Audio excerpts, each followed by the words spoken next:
Hi, hello. Maulan na panahon sa atin. Mabilisan na lang. Napapansin ko kasi marami na akong nakikitang kabataan na mas magalang pa sa ibang tao kaysa sa sarili nilang magulang. Pero tanong ko lang, hindi ba dapat ang una nating ginagalang ay yung mga taong nagluwal, nagpalaki at nagsakripisyo para sa atin? Nakakalungkot isipin na may mga anak na kayang sigawan, sungitan o murahin paminsan ang sarili nilang mga magulang, pero kapag sa ibang tao, napakabait, buong galang, tapos may kailangan, saka lang lalambing. Ganun na ba talaga ngayon? Hindi ako perpektong tao.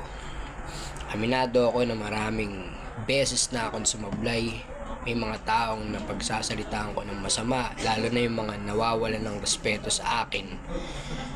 Pero kahit kailan, hindi ko kayang bastusin ang magulang ko.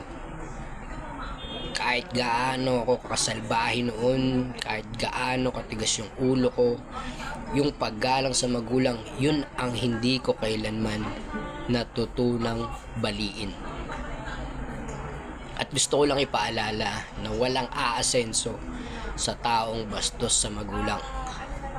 Pwedeng umangat ka pansamantala, pero ang ugat ng pagpapala galing yan sa pagpaparangal sa magulang.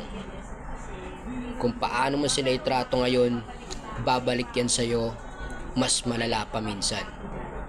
No? Ngayon, kung may tampo ka sa magulang mo, ayusin nyo. Hindi habang buhay nariyan sila. Sinasabi nga, di ba? Pag nagpadasal tayo, gabayan nyo po ang aming mga magulang na hindi na bumabata. At kapag nawala sila, yung mga salitang hindi mo nasasabi, yung respeto na hindi mo na ibibigay, yun ang babalik sa'yo gabi-gabi. Kaya sa mga nakakapanood nito ngayon, sana matauhan tayo.